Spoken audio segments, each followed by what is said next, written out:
Canto 16. Telémaco reconoce a Ulises. Actitud de los pretendientes. Ulises y el buen porquero se ocupaban, ya desde el alba, de preparar el desayuno en la cabaña. Al llegar Telémaco, los perros lo rodearon moviendo la cola sin ladrar, lo que no dejó de advertir a Ulises, a la vez que los pasos del divulgador visitante. Así lo dijo el mayoral. Creo, Eumeo, que viene alguno de los compañeros, o un conocido tuyo, pues los perros no le ladran, sino que mueven gozosos la cola. No había acabado de hablar cuando apareció en la puerta Telémaco, cuya presencia causó tal sorpresa en el porquero. Al levantarse precipitadamente, dejó caer los sazones donde preparaba el desayuno y la mezcla de vino. Eumeo se acercó a su señor y lo besó, llorando en la frente, en los ojos y en ambas manos. Y así como un padre acoge tiernamente al hijo que vuelve de lejanas tierras después de la larga ausencia, así el buen Eumeo prodigaba sus caricias a Telémaco, celebrando que se hubiera librado de morir. Entre sollozos le decía: «Al fin has regresado, Telémaco, dulce luz de mi vida. Temía no verte más desde que te embarcaste rumbo a Pilos. Entra, hijo querido, para alegrarme teniéndote aquí. Recién llegado de tierras extrañas, no solías visitar a los pastores, pues apenas sales de la ciudad, y diríase, te agrada estar con esa descarada rarera de pretendientes».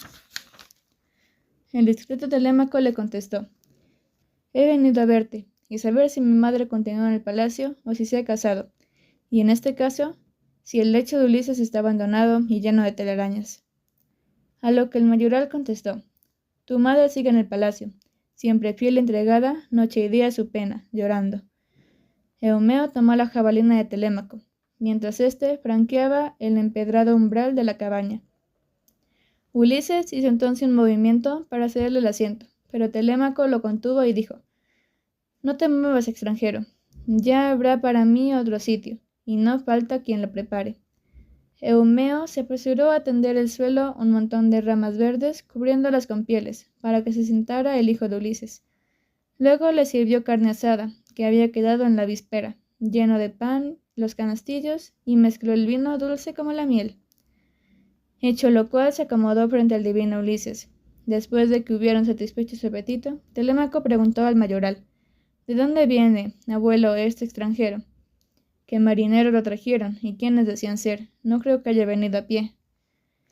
A lo que Eumeo contestó: «Te contaré, hijo mío, lo que sé. Se dice que procede de la ancha Creta, y que ha recorrido vagabundo muchas ciudades, siguiendo el destino de la divinidad que le había marcado.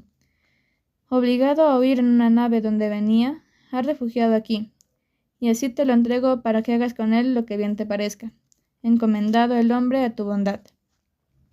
El prudente Telémaco respondió: «Me disgusta, Eumeo, lo que acabas de decir. ¿Cómo pretende que reciba en mi casa este forastero? Todavía soy joven, y no poseo fuerza suficiente para dominar a quien mueva querella.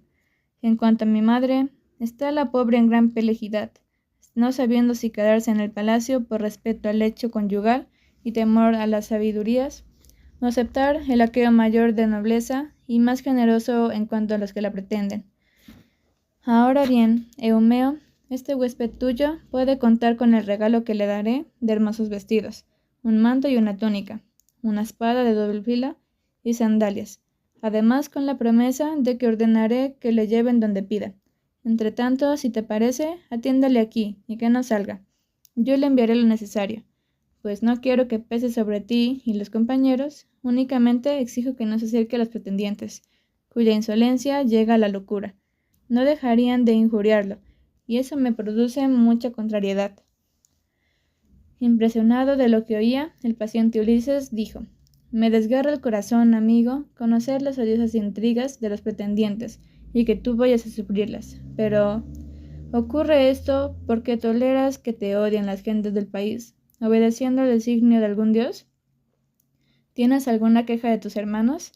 Ah, si pudiera juntar tu juventud a mi ánimo, o también si yo fuera el hijo del intachable Ulises, o el mismo del retorno de tus andanzas errabundas, lo que aún pueden hacer aportaría a la cabeza a que, si en esas circunstancias llegase yo a la morada de Ulises, esas gentes conocerían mi furia, y en el caso de que, dado su número, llegarían a dominarme. Preferiría morir asesinado en mi propia casa a presenciar diariamente el espectáculo vergonzoso de huéspedes maltratados, esclavas forzadas y en las cámaras del palacio el vino bebido hasta la última gota, la despensa saqueada, en fin, un desastroso constante y absurdo. El prudente Telémaco estimó pertinente aclarar. Pues bien, extranjero, voy a decirte la verdad. Ni me odia y molesta todo el pueblo, ni tengo queja de mis hermanos, pero me asientan en las lucinas sea cualquiera el peligro. Mi linaje es un unigesto, así que Ulises, que me ha tenido solamente a mí, no ha podido disfrutar de mi compañía. He aquí el palacio, que se haya invadido por los pretendientes de mi madre. De aquí que en el palacio se haya visto invadido por una muchedumbre de enemigos, los soberanos de las boscosas islas y los príncipes en la escarpada Ítaca. Todos solicitan a mi madre y arruinan mis bienes. Ella no se decide a rechazar un nuevo enlace, que le repugna, y lo que haya de suceder está en el regazo de los dioses. Ahora bien, abuelito, vete ya y dile a la discreta Penélope que estoy de regreso en Pilos, en perfecta salud. Y esperaré aquí mientras le llevas la noticia que solo se vería conocer ella, pues son muchos los aqueos que son contrarios. El mayoral Eumeo advirtió: había pensado lo mismo, pero dime si quieres que informe también a Laertes en su casa. Es tan desagradado cuando le aflija la noticia de Ulises, aunque se le ocurra vigilar los campos, comía y bebía con los siervos, y tenía un humor de hacerlo. Pero después de que te fuiste, ni se alimenta como debe, ni le interesan los cultivos, y pasa el tiempo sollozando y llorando, de modo que se le va arrugando la piel sobre los huesos. A esto Telémaco respondió: aunque nos duela, hemos de dejarlo con su pena. Ahora solo debe preocuparnos el día feliz del regreso de mi padre. Ya se encargará mi madre de darle la noticia al anciano. Tú vuelve pronto, y no pierdas el tiempo en buscar a Laertes. Cuando Atenea, que vigilaba al mayoral, lo vio alejarse de la granja, se asomó por la puerta de la cabaña, en la figura de una mujer hermosa, hábil en labores finas, pero solo advirtió su presencia a Ulises. También la vieron los perros, que no ladraron a la diosa, e iban de un lado a otro gruñendo. Atenea hizo una señal con las cejas a Ulises, que éste comprendió y salió del interior para escuchar esto. Ha llegado el momento, ingenioso Ulises, que hables a tu hija sin ocultarle nada, y que le concertéis de modo de deshaceros de los pretendientes. Yo no estaré en la ocasión, lejos de vosotros, pues ardo en deseos de pelear. Atenea tocó con una varita de oro a Ulises, que inmediatamente se vio vestido con un manto limpio, una buena túnica, y a la vez le comunicaba una presencia juvenil, y su rostro lucía una hermosa barba negra. Hecha esta transformación, se marchó la diosa, y Ulises entró a la choza. Al verlo Telémaco fueron tales su asombro y su turbación que no pudo menos que apartar la vista, temiendo que fuera un dios. A fin se decidió a decirle: me pareces otro así vestido, y con otra expresión, en tu cara. Quizás sea una de las divinidades del ancho cielo, y en este caso ruego nos sea propicio que te compadezcas de nosotros, que en la seguridad que te ofrecemos sacrificios que te sean agradables, y presentes de bien labrado oro. No tardó Ulises en contestarle: no soy Dios, ni debo compararme con los inmortales, sino que tienes ahora delante de ti a tu padre, por quien tanto vives sufriendo, expuesto, sin cesar estos años, a la violencia de los dioses. Dicho esto, besó a su hijo con abundantes lágrimas, pero Telémaco, que dudaba de lo que oía, replicó: no, no eres mi padre, Ulises. Algún dios quiere engañarme para que llore y solloce aún más. No hay moral que pueda realizar semejante prodigio, solo con sus fuerzas, sin la ayuda de un dios bastante poderoso para transformar a un determinado hombre en un joven o en viejo. Hace poco eras un anciano, cubierto de harapos, y ahora pareces uno de los inmortales del ancho cielo. El ingenioso Ulises replicó: no procede de Telémaco que te manifiestes tan sorprendido y extrañado con la presencia de tu padre. No hay otro Ulises que este ahora ves. Yo soy el mismo, que después de muchas penalidades y de haber andado errante durante 20 años, vuelve a tu tierra paterna. Mi cambio es obra de Atenea, que antes me presentó como un mendigo y ahora como un joven bien vestido, pues ello está en las facultades de los dioses que los poseen.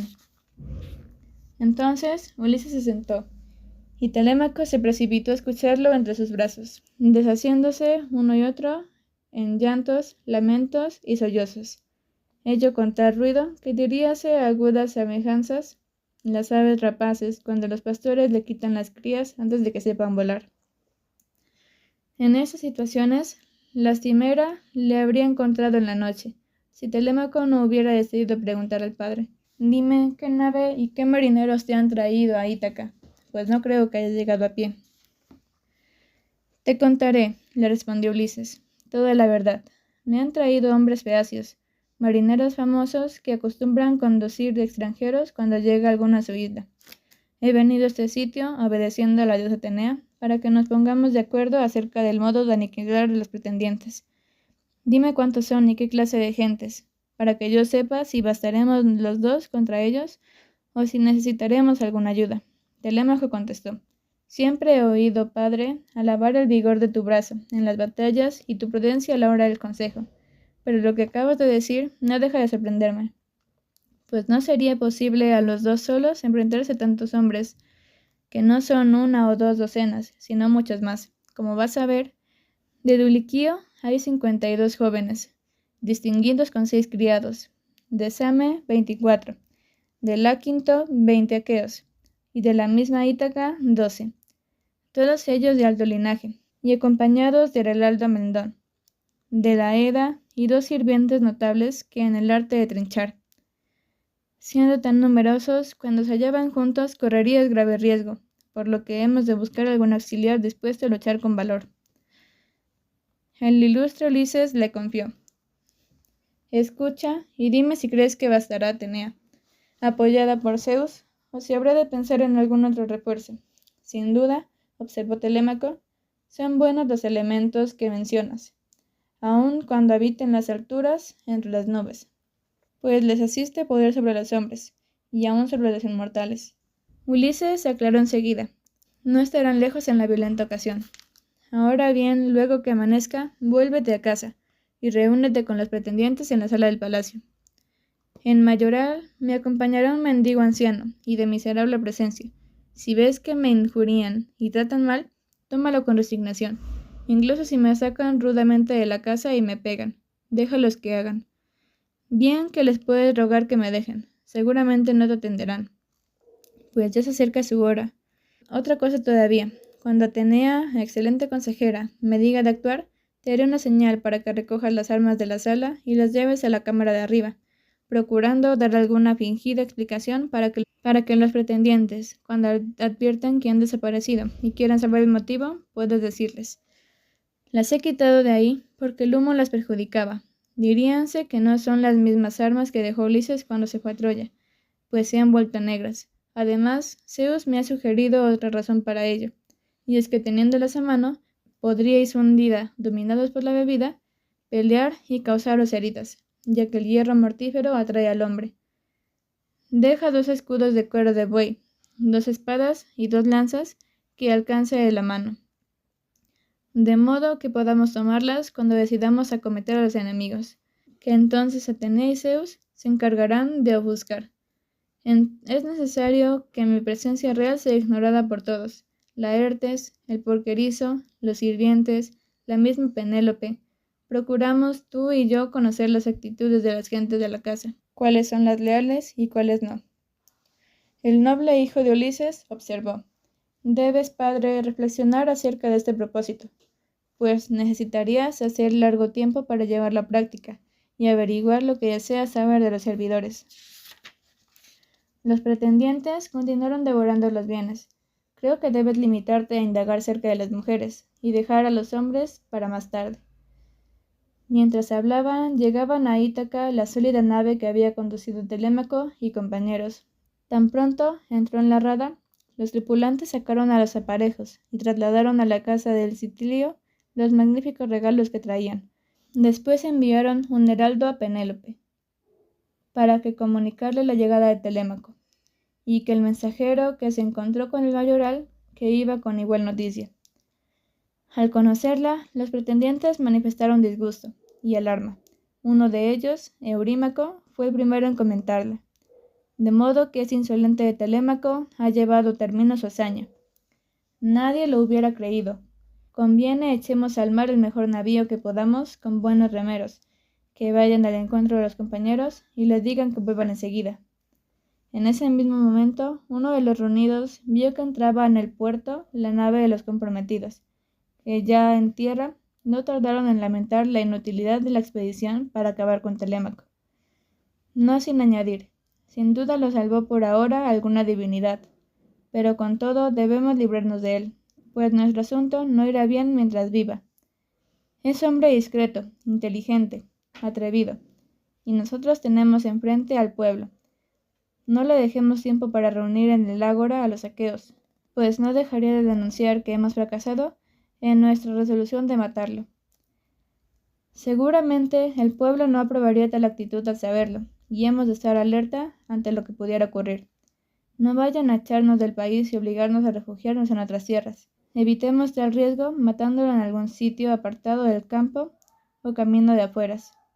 Apoderémonos después de sus riquezas para partirlas de modo equitativo, dejando el palacio a Penélope o a quien se case con ella. Si no aceptáis esta proposición, será mejor que abandonemos esta casa, y que desde la suya continúe cada cual su cortejo obsequiando a Penélope, con la esperanza de que se la llevará el más generoso, y si le favorece el destino. Nadie replicó de momento, mas al fin habló Anfímono, natural de Luquitio, tierra abundante en trigo y praderas, la palabra especialmente grata a Penélope por su gran discreción. Yo no me prestaría, amigos, a matar a Telémaco, pues es cosa fuerte destruir un retoño de un linaje real. Debemos consultar la voluntad de los dioses, y si ellos lo decidieran, yo sería el primero en ejecutarlo, o en mover otra tal acción. Pero si los inmortales no lo quisieran, hemos de renunciar a tal crimen. La asamblea acogió bien el discurso de Anfímono, y los reunidos se volvieron al palacio de Ulises. Ya allí acomodaron los bienes bien pulidos asientos.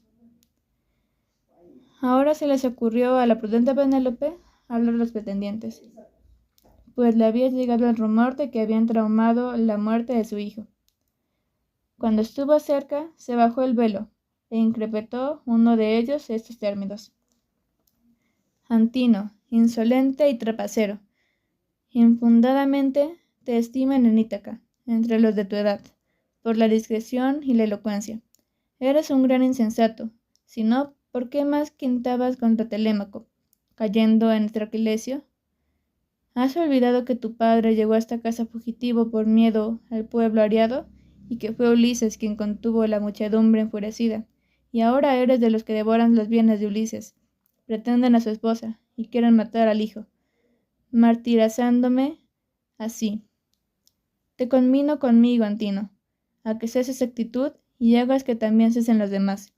A lo que Eurímaco respondió: Tranquilízate, discretísima Penélope, pues no hay ni habrá nadie que ponga las manos en Telémaco mientras yo viva. Así te lo prometo y así lo haré. La negra sangre del culpable no tardaría en correr por mi lanza, pues no olvido que el valeroso Ulises me ha tenido en sus rodillas, me ha regalado con algún trozo de asado y me ha dado de beber de su vino. Telémaco es para mí el querido de los hombres, y nada debe temerle a los pretendientes. Cuando la muerte procede de los dioses, nada cabe hacer. Así se expresaba Eurímaco, y a pesar de lo que decía, solo pensaba en abatir a Telémaco. Penélope se volvió a su cámara, deshecha en lágrimas, pensando en el adorado marido, hasta que Atenea quiso enviarle un dulce sueño. Llegada la noche, entró el buen mayoral en el palacio de Ulises, mientras éste y Telémaco se ocupaban de preparar la cena, después de degollar un cerdo en un año. Pero ya Atenea se acercaba a Ulises, y tocándole con la varita, lo transformó otra vez en un anciano miserable, vestido para que no lo reconocieran, y fuera a contárselo a la fiel Penélope. Esto ocurría en la choza de Eumeo. Al ver Telémaco el porquerizo que se acercaba, le dijo: Ya estás de vuelta, buen Eumeo. ¿Qué se dice de la ciudad? Si sabes si los pretendientes están en el palacio, o de regreso de alguna emboscada, o si siguen en el acecho de alguna parte con la intención de echarse sobre mí cuando pase. Eumeo contestó: Nada puedo decirte, solo he pensado en volver lo antes posible, después de comunicar el mensaje que llevaba. Sin embargo, tuve ocasión de ver a un heraldo en la tripulación, había enviado tu madre y fue el primero en darle la noticia de tu regreso. También pude observar desde la columna de Hermes la entrada del puerto del navío, cargado de escudos y jabalinas, con muchos hombres a bordo. Pensé que pudieran ser los comprometidos en la emboscada, pero no puedo asegurarlo. Telémaco se sonrió y miró a su padre, significativamente, sin que lo advirtiera el porquerizo. Luego cenaron con abundancia y se retiraron a descansar. Canto 17. Telémaco vuelve a Ítaca. Muere el leal perro de Ulises. Los pretendientes contra el falso mendigo. Cuando al rayar el alba hizo su aparición la aurora de dedos de rosa, Telémaco se puso las hermosas sandalias, tomó su buena jabalina y después urgía llegar a la ciudad. Así me dijo Maroyal, de los Porquesiros: me voy, abuelo, a ver a mi madre, para que cesen sus lamentos, sollozos y lágrimas. Tú encárgate de llevar a nuestro desventurado huésped hasta la ciudad, a que gane la vida mendigando. No faltará quien le dé un pedazo de pan y un trago de vino, pues yo no puedo echarme encima a todo el mundo. Me abruman demasiadas preocupaciones. Si el huésped se molesta, lo sentiré por él, pues mi norma de siempre es ajustarme a la verdad. A esto contestó el ingenioso Ulises: no pienses, amigo, que pretendo que me tengan aquí indefinidamente. Para un pobre es mejor pedir limosna en la ciudad que en el campo, y yo no estoy ya en la edad de vivir al mandado de otro. Así me iré, luego de que me haya calentado un poco al fuego, y el sol sea algo más fuerte. Mis vestidos se hallan en tan mal estado que temo la helada de la mañana, pues la ciudad queda, al parecer, algo lejos. Entretanto, Telémaco iba a buen paso, maquinando la venganza contra los pretendientes. Al llegar a su casa, dejó la jabalina apoyada en una columna y cruzó el umbral de piedra. La nodriza Euriclea fue la primera que lo vio. Ocupada en ornar con unas pieles los bien labrados sillones, dejó la tarea y, derramando lágrimas, se acercó al que llegaba, rodeado pronto por otros esclavos de Ulises que le daban la bienvenida y le besaban la frente y los hombros. Penélope salió de la cámara, hermosa como Artemisa o como la obrera Afrodita, y, bañada en llanto, abrazó al hijo y le besó los hermosos ojos entre sollozos. Le dijo: has vuelto, Telémaco, mi dulce luz. No esperaba verte más desde el día en que te fuiste secretamente, y con mi disgusto a Pilos, a averiguar noticias de tu padre. Ahora, ya aquí, cuéntame lo que has visto y lo que te han dicho. El discreto Telémaco contestó: no me apenes más, madre, pues me he librado de morir. Lávate la cara y cambia de vestido. Vuelve a tu cámara con las esclavas, y promete a los dioses buenas hecatombes si Zeus castiga a nuestros enemigos. Yo he de ir al ágora, en busca de un compañero de navegación que, a ruego mío, Pieros se llevó a su casa hasta que yo regresase. Penélope atendió las indicaciones del hijo y subió a sus habitaciones. Telémaco cruza ahora la gran sala, con la jabalina en la mano, seguido por dos de sus perros. Atenea había derramado sobre él una gracia divina, que atraía las miradas. Al verlo, los pretendientes lo rodean para felicitarle de diferentes de fuera, por su regreso, pues seguían acariciando el medio de perderlo. Telémaco procura evitarlos, y va a sentarse en el lugar que solía ocupar Mentor. Antifos y Antirces, antiguos compañeros de su padre, y se acerca a Pireos con el extranjero que había hospedado, diciéndole: envía Telémaco a casa a unas mujeres para traer los regalos de Menelao. A lo que Telémaco replica: no sabemos todavía, Pireos, lo que puede ocurrir si los pretendientes logran matarme a traición y se reparten mis bienes. Prefiero seas tú quien goce esas cosas y no ellos. Pero si consigo abatirlos, entonces hallarás placer en dármelas, y yo lo tendré en recibirlas. Telémaco llevó ahora al extranjero a su palacio, y los dos tomaron un baño, ayudados por las mujeres que les frotaron con aceite. Luego se vistieron gruesos mantos y túnicas y pasaron a la sala, donde les sirvieron aguamanos y la comida, atendida ésta por la venerable despensera. La madre de Telémaco vino a sentarse frente a él, ocupada en enrollar finos hilos en su rueca. Cuando hubieron satisfecho el apetito, Penélope dijo a su hijo: «Me vuelvo a la cámara para acogerme al lecho, testigo de mi sufrimiento desde que Ulises se fue a Ilion. Pero aún no me has contado lo que sabes acerca del rector de tu padre». Y los pretendientes no tardarán en invadir la sala. Telémaco se apresuró a complacer a su madre, a quien hizo un relato detallado de lo que le había sucedido en la casa de Néstor y Menelao. Con las noticias de éste, le había dejado que su padre cuando se hallaba en la isla de Calipso. Penélope no pudo menos que emocionarse al saberlo, pero Teoclímeno, allí presente, tomó la palabra. «Como ves, ilustre esposa de Ulises, Menelao no me dio información alguna concreta. Ahora bien, yo voy a comunicarte una profecía, sin ocultar nada, y poniendo por testigos a Zeus y a tu generosa mesa y este lugar intachable Ulises. Sabrás que ella se halla en su patria, donde va y viene para enterarse de las maldades ocurridas y disponerse a castigarlas». Penélope comentó: «Ojalá, extranjero, se cumpla tu augurio, y si así fuera, tendrías buenas muestras de mi amistad, pues te obsequiaría con regalos que todos habrían de envidiar». Los pretendientes se divertían como siempre, delante del palacio de Ulises, lanzando el disco y la jabalina en el sitio donde solía hacerlo con toda despreocupación. Pero al acercarse la hora de comer y llegar del campo a las ovejas, conducidas por los patrones, el heraldo Mendón, apreciado de todos y asiduo a los festines, les dijo: «Ya os habéis recreado con los juegos, ahora debéis entrar para que dispongamos la comida, pues es tiempo de atender a esto». A todos les pareció bien lo que Medón proponía, y una vez en la casa, degollaron grandes carneros, gordas cabras, cerdos bien cargados de grasa y una novilla, lo cual sirvió para celebrar el acostumbrado banquete.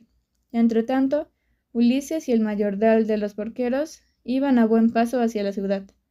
Ulises se apoyaba en un palo, llevando a la espalda un mal susurrón colgado de un pobre cordel en vez de correa, e iba vestido de harapos. Llegados a una fuente rodeada de álamos, cuya agua fresca que brotaba de una roca corría al pie del altar dedicado a las ninfas, encontraron a Melantío con 2 pastores, guiando unas cabras, las más hermosas del rebaño, para el festín de los pretendientes.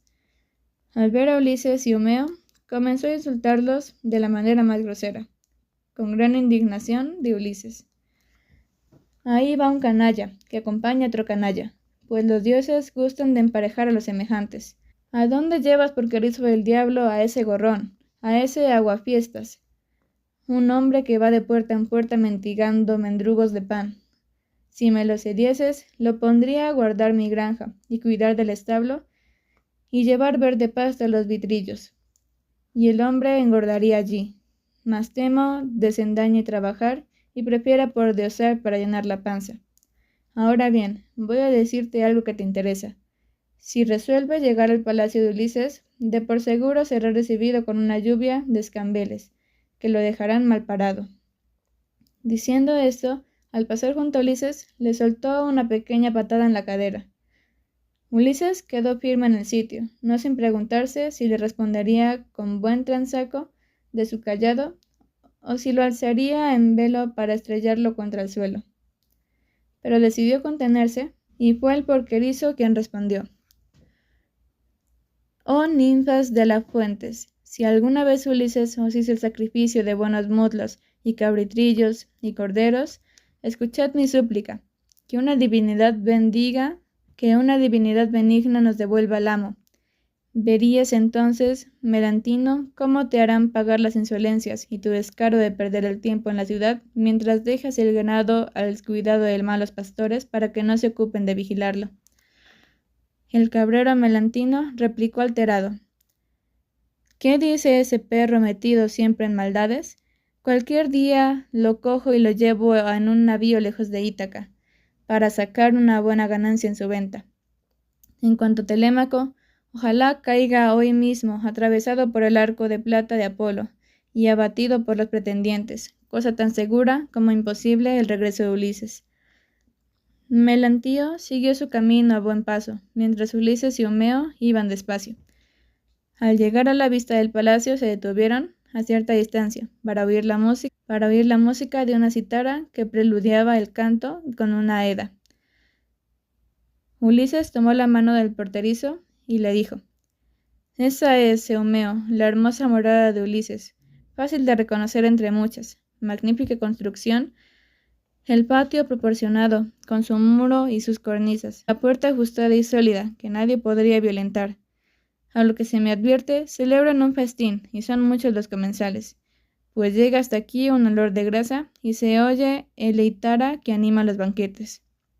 Eumeo comentó: «Veo que no has equivocado ni falla tu golpe de vista, pero ahora pensemos en lo que debe hacerse, o entras primero y te mezclas con los pretendientes, quedándome yo aquí, o voy yo delante. Hay que proceder con rapidez, pues si te ven, quizá caigan sobre ti a golpes o te echen de mala manera. Reflexiona sobre ello».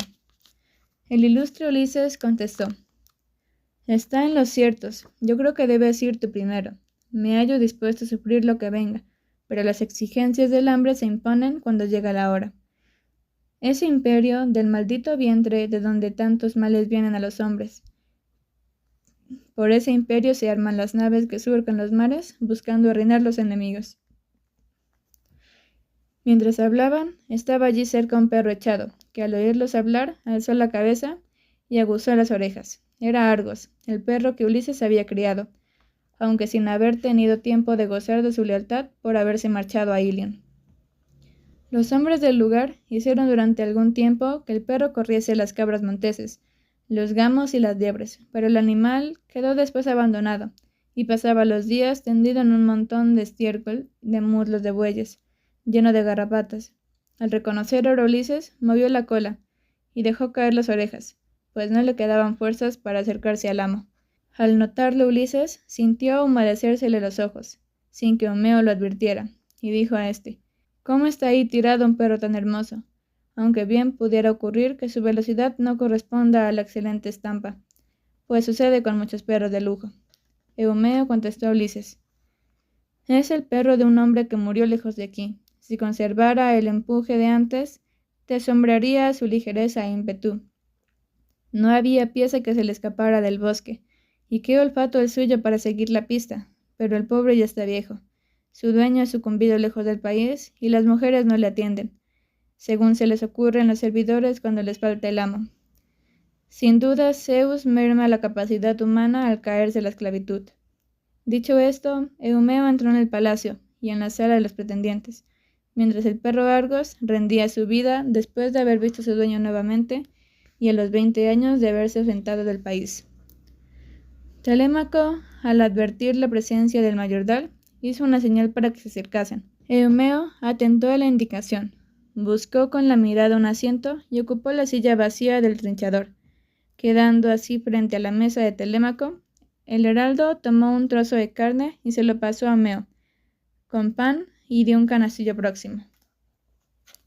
Poco después apareció Ulises, en la figura de un mendigo anciano y miserable, cubierto de andrajos, apoyándose en un bastón. Fue a sentarse en el umbral de madera de fresno.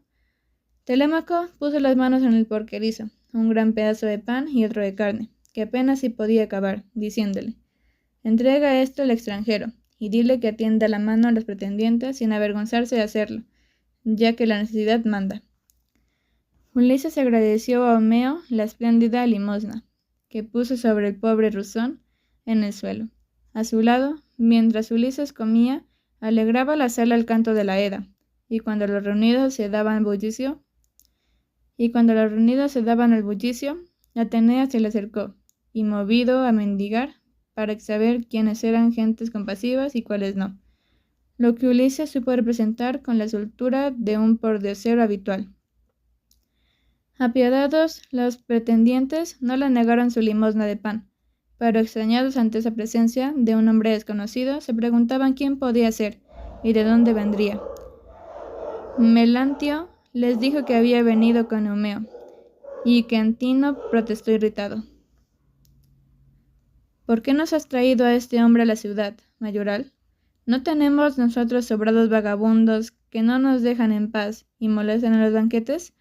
Si ya sobran muchos que consumen los bienes de la casa, todavía vienes con un invitado. Eumeo replicó: no es correcto ni digno de ti, Antino, lo que acabas de decir. ¿Quién iría a extrañas tierras en busca de una persona si no le sirviera de algo? Un adivino, un médico, un carpintero, un aeda inspirado para que deleitara con su canto. En todo el mundo se busca a estas gentes, pero nadie se acuerda de los mendigos. Como ningún pretendiente te manifiestas, Antino, duro con los esclavos de Ulises, sobre todo conmigo. Lo que me tienes en cuidado, mientras vivan la noble Penélope y Telémaco, semejantes a un dios. Telémaco estimó necesario intervenir. Calla ya, Eumeo, y deja a ese hombre. Antino tiene el arte de molestar con sus palabras desagradables. Y dirigiéndose a Antino, le dijo: realmente muestras intenciones de padre, incitándome a que eche al extranjero, lo que nunca haré. Lejos de ello, celebraré que le des tú mismo alguna cosa. No se lo reprocharíamos, antes al contrario, ni yo, ni mi madre, ni la servidumbre, pero seguramente no lo darás, pues cuando se trata de comer solo piensas en ti. Antino replicó: ¿qué dices, deslenguado Telémaco? Si los pretendientes todos le diesen tanto como yo voy a darle, quedaríamos libres durante 3 meses. Diciendo esto, cogió y se mostró con el gesto significativo el escabel que tenía bajo la mesa. Ya Ulises se marchaba, mas todavía se detuvo cerca de Antino y le dijo: dame algo, amigo, pues no me pareces tan malo, sino el más noble de los aqueos, con ese aire de rey. Y si me favoreces con el pan que otros, no me cansaré de alabarte todos los días en los lugares a los que vaya. También yo fui rico en otro tiempo, tenía una casa magnífica y socorría a los vagabundos sin cuidarme de averiguar su nombre ni su necesidad. Contaba con servidores a militares y abundancia de bienes que favorecen la dicha y le ganan al hombre del dictador rico. Pero Zeus lo arruinó todo porque sí le placía. Sin duda, me hizo partir con unos piratas a Egipto, larga aventura que podría haber terminado con mi vida, pues corrí grandes peligros. De allí vengo ahora, después de pocos sufrimientos. Pero Antino le gritó a Ulises: ¿quién ha sido el demonio que nos ha traído este mendigo odioso y aguafiestas? Aléjate de mi mesa, y si no quieres pasarlo mal. Ya te han dado los otros la mano abierta, sin reparar que son generosos a costa del bien ajeno. Ulises se retiró diciéndole: veo, dioses, que no corresponde la belleza del rostro a la que hay en tu corazón, y que no darías al pobre un gramo de sal, pues sentado ahora en la mesa ajena, me niegas con dulzura algo que tienes en abundancia, al alcance de tu mano. Irritado, Antino, y mirándole de arriba abajo, le replicó: temo que no vas a salir de la sala sin recibir tu castigo, pues te atreves a llegar al insulto. Y haciendo buena la amenaza, cogió el escabel y se lo tiró a Ulises, lanzándole el hombro derecho. Ulises se mantuvo ahora firme, como una roca, pero movió la cabeza tratando siniestros propósitos. Ya en el umbral del palacio se sentó en el suelo, dejó a su lado el bien repleto zurrón y habló a los reunidos: escuchadme, pretendientes de la ilustre reina, lo que siento necesidad de deciros. Bien puede resistir la tristeza y el dolor quien sufre las consecuencias de depender sus bienes, el ganado mayor o las blancas ovejas. Pero Antino, que me ha venido encima por una vez que se me ha impuesto el vientre, este maldito viene que tanto mal acarrea a los hombres. Ahora bien, si hay, según creo, dioses vengadores de las gentes míseras, ojalá Antino parezca antes de que llegue el día de su boda. A lo que replicó Antino: come y calla, extranjero, o vete de aquí, no sea que nuestros muchachos, cansados de tus hermosos discursos, te arrastren de un pie o de un brazo y acaben por despedazarte. Sin embargo, uno de los presentes dijo: no está bien, Antino, lo que has hecho. Si fueras un dios, has lesionado a un pobre vagabundo imprudentemente. Y si él reencarna en una divinidad, pues ocurre que algunos extranjeros, llegando a ser, toman apariencia diferente y andan de ciudad en ciudad para ver lo que son los hombres justos y los que están dominados por la soberbia. Así se expresan los pretendientes, pero Antino no se cuida de lo que decían, y Telémaco, a su vez, se sentía hondamente dolido, viendo maltratado a su padre. Dominado por las lágrimas, acariciaba el fondo del corazón con estos propósitos: Al enterarse Penélope de que habían herido a un mendigo, mostró gran pesar. Luego pidió a Eumeo que llevara al extranjero, pues deseaba hablarle. Eumeo, después de contraerse con Ulises, dejó a la diosa en el extranjero, deseaba hacerlo la misma puesta de sol. El mayoral se despidió entonces de Telémaco. Me vuelvo, amigo, a ocuparme de los cerdos y de lo demás. Cuídate de lo de acá, y antes que nada, de ti mismo. No te distraigas y procura estar alerta, pues son muchos los aqueos que te quieren mal. Ojalá Zeus los quite de adelante antes que puedan hacernos daño. El prudente Telémaco contestó: No te preocupes, abuelo, la noche se acerca. Te esperamos al amanecer. De lo demás ya nos ocuparemos los inmortales y yo. El porquecino se sentó nuevamente, y cuando hubo satisfecho el apetito, se volvió a la cabaña. Saliendo de la sala, atravesó el patio, mientras los pretendientes se distraían con la danza y el canto. La noche se había echado ya encima. Canto 18. Pelea de Ulises con Iro. Penélope ante los pretendientes. Ulises escarnecido. Se presentó entonces un vagabundo muy conocido que mendigaba en Ítaca, famoso por su glotonería, pues era capaz de comer y beber sin saciarse. Aunque muy corpulento, su fuerza y energía eran nulas. Bien que su madre le había puesto el nombre Arneo, todos le llamaban Iro, pues se encargaba de llevar los mensajes que le confiaban. Tan pronto quiso entrar, echar de la casa de Ulises, injuriándolo.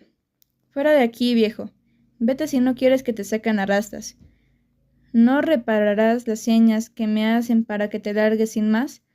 Tengo algún reparo de obligarte por la fuerza, y mejor será que te vayas antes de que lleguemos a las manos. Ulises, mirándole despectivamente, contestó: ¿Qué ocurrencia la tuya? Nada te he hecho, ni dicho, para que puedas molestarte. No me importa tampoco lo que regalen con una buena acción. Y como el umbral es bastante espacioso para los dos, no tienes por qué relesear la presencia del otro. A lo que veo, eres también un vagabundo, y los dioses cuidan de dar a cada uno lo suyo.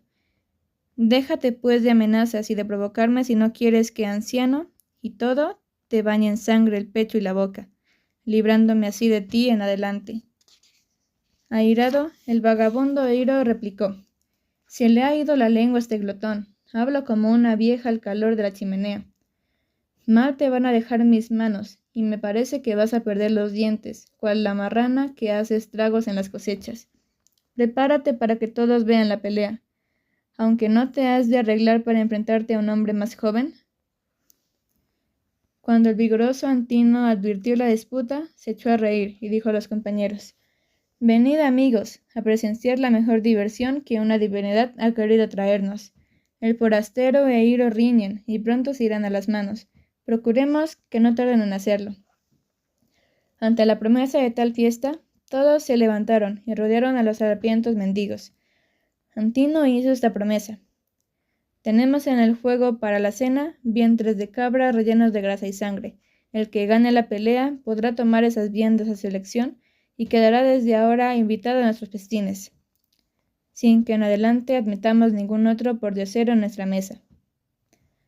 Otros aplaudieron la declaración de Antino, a la que siguieron estas palabras de Ulises: No es posible, amigos, que un anciano abrumado por las tristezas luche con un hombre más joven, pero el estómago y las urgencias me obligan a ello, exponiéndome a que me muelan las manos a porrazos. Ahora bien, pido que hagáis un juramento de que ninguno de vosotros, por ayudar a Iro, cometa la injusticia de caer sobre mí y darme un golpe violento. Prestado el juramento que Ulises pedía, Telémaco hizo esta declaración: Si puedes, extranjero, contra este hombre, no temas en ningún otro aqueo, pues el que te ataca habría de velar con numerosos adversarios. Y yo lo consentiría.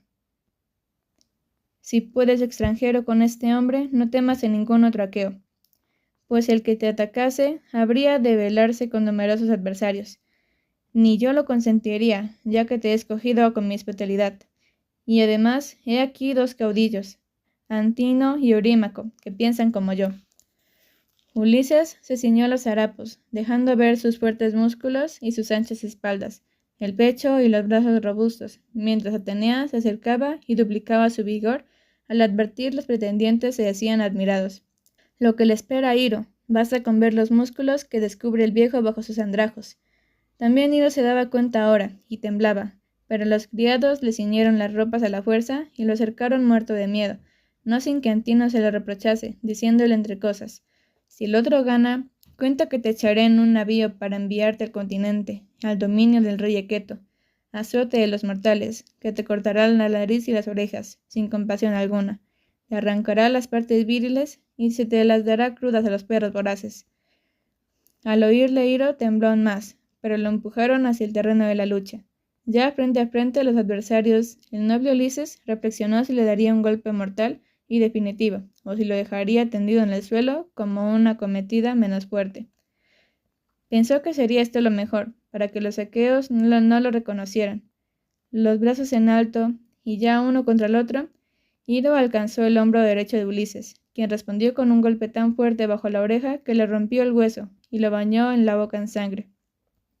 Iro cayó en el polvo entre chillidos, castacheteando los cachetes y batiendo la tierra con los pies, todo lo cual hacía reventar de risa a los pretendientes. Ulises no paró ahí, sino que cogió por un pie a Iro y lo arrastró hasta el patio, y ahí en el pórtico, donde lo recostó con la pared, y le puso el bastón en la mano y le dijo: «Quédate aquí para ahuyentar a los cerdos y a los perros, sin que presumas en adelante de creerte el rey de los extranjeros y los mendigos, siendo como eres, una pelagatos, a menos que desees recibir una lección más seria que esta». Ulises le colgó de los hombros el astroso zurrón, lleno de recomiendos, y se volvió al umbral del palacio, donde se sentó tranquilamente. Aún continuaban las risas de algunos que decían: «Que Zeus, extranjero, y los demás inmortales te concedan lo que más desees por haber librado al país de ese tragaledas. No tardaremos en hacerle pasar el continente». El noble Ulises se alegró de oírlo, y de ver que Anfino le ofrecía 2 planes, celebrando el triunfo con este brindis, y alzando una copa de oro: «Salud, extranjero, y que te sea propicia la fortuna en el porvenir, y que tantos males te abruman». El ingenioso Ulises le contestó: «Me pareces en verdad, Anfínomo, un hombre muy sensato como lo era tu padre, famoso por sus merecimientos. Así voy a decirte una cosa que no debes olvidar: de todos los seres de la tierra, el hombre es el más débil. No piensa en mal alguno, mientras tiene salud, y los dioses lo protegen. Cuando más le llega el infortunio, han de resignarse y soportarlo. Ahora bien, no son excesivos los abusos de sus pretendientes, que consumen los bienes y no tienen más respeto para la esposa de un hombre que, puedo afirmar, ya no estará mucho tiempo lejos del que ama y de su patria. Y como me consta que se acerca, creo que debo volverte a tu casa y evitar encontrarlo, pues no va a terminar sin derramamiento de sangre la lucha que habrá de establecerse cuando Ulises llegue a su palacio». Seguidamente, Ulises, en una libación, bebió el vino dulce como la miel, y se devolvió la copa al pretendiente Anfínomo, quien cruzó la sala profundamente afligido ante el presentimiento de su desgracia. Como así sucedió, pues Atenea lo retuvo en el palacio, donde murió herido por el brazo poderoso de la lanza de Telémaco. También la diosa inspiró a Penélope, la más discreta de las mujeres, el deseo de aparecer ante sus pretendientes para que gozaran viéndola, y a la vez pudieran recibir de ella el homenaje de su marido y del hijo. Así, riendo, el comunicado de la anciana Eurínome, quien le advirtió: «Encuentro bien lo que te propones hacer y que hables a tu hijo, pero antes debes bañarte y también perfumar tu rostro. No bajes como estás, apeada por las feas lágrimas, pues han de dominarse las penas. Si tu hijo ya es todo un joven, se ha realizado lo que había perdido con los inmortales. ¿Llegar a verlo con el bozo de la mocedad?».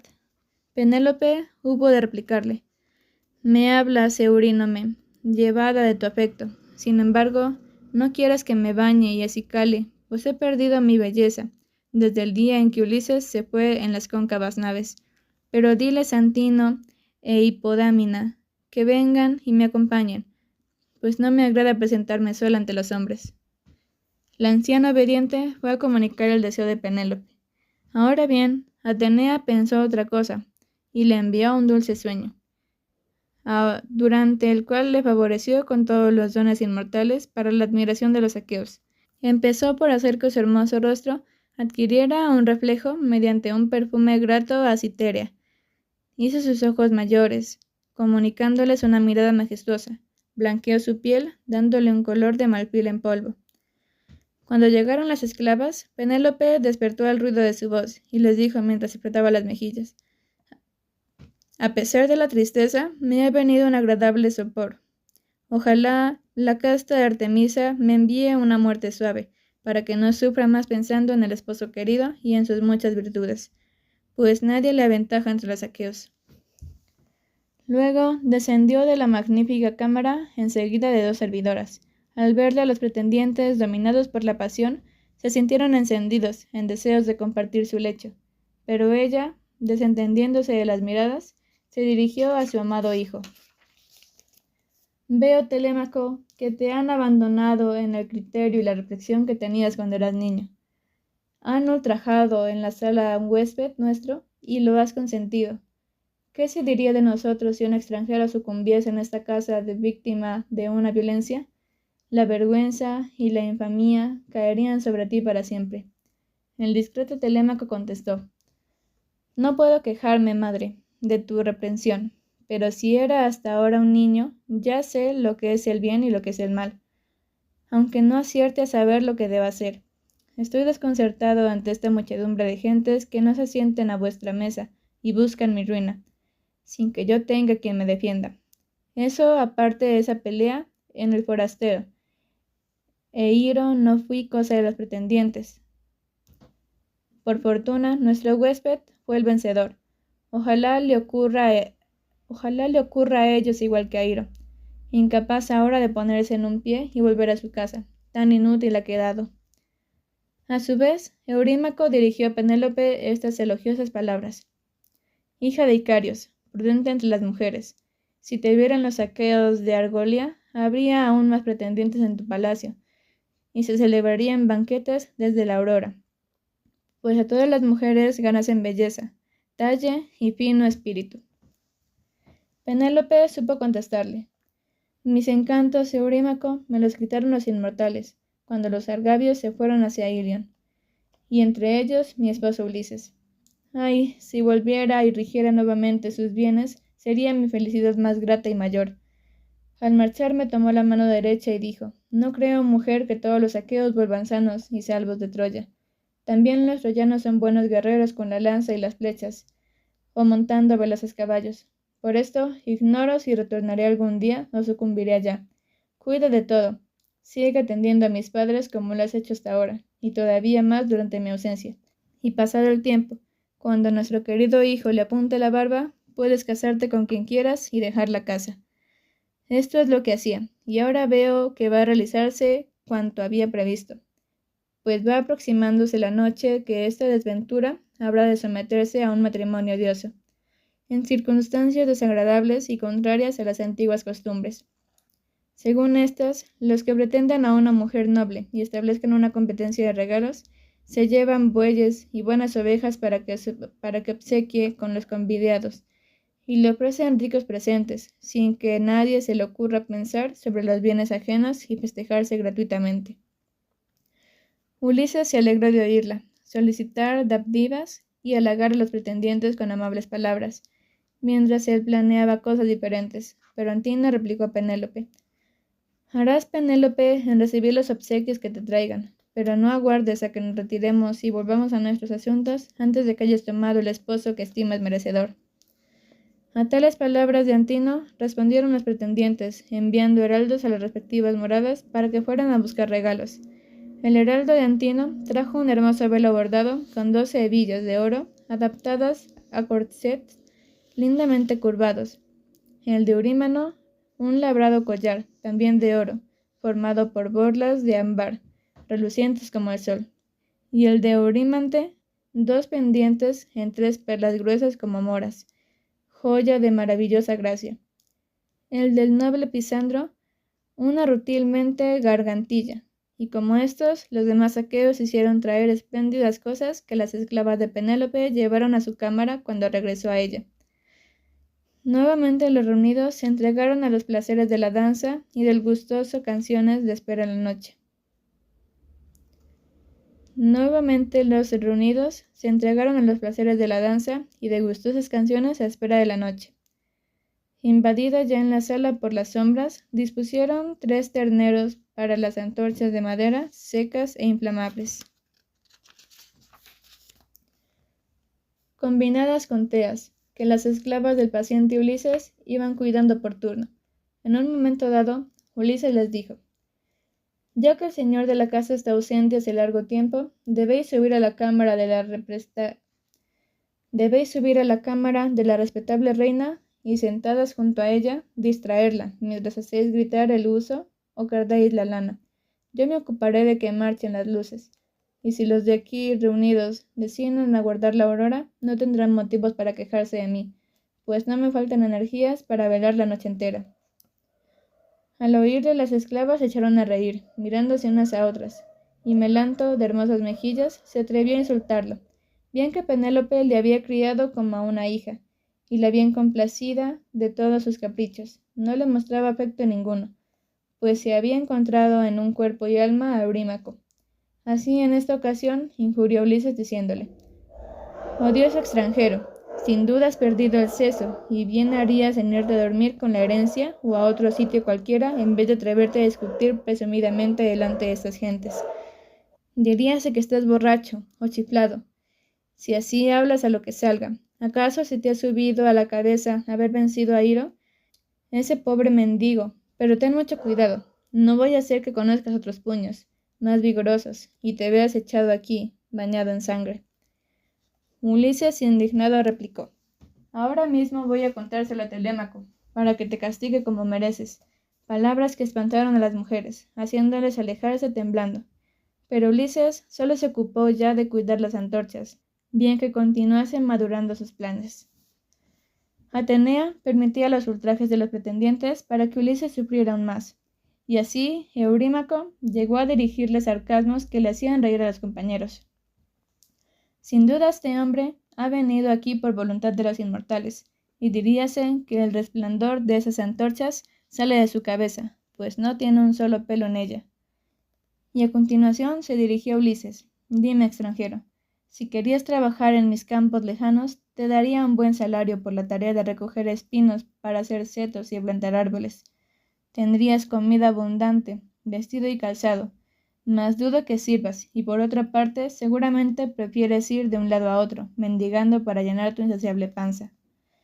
A lo que contestó Ulises: «Bien me agradaría, Eurímaco, desafiarme contigo, allá en la primavera, a segar hierba con hoces adecuadas todo un día sin comer hasta la noche.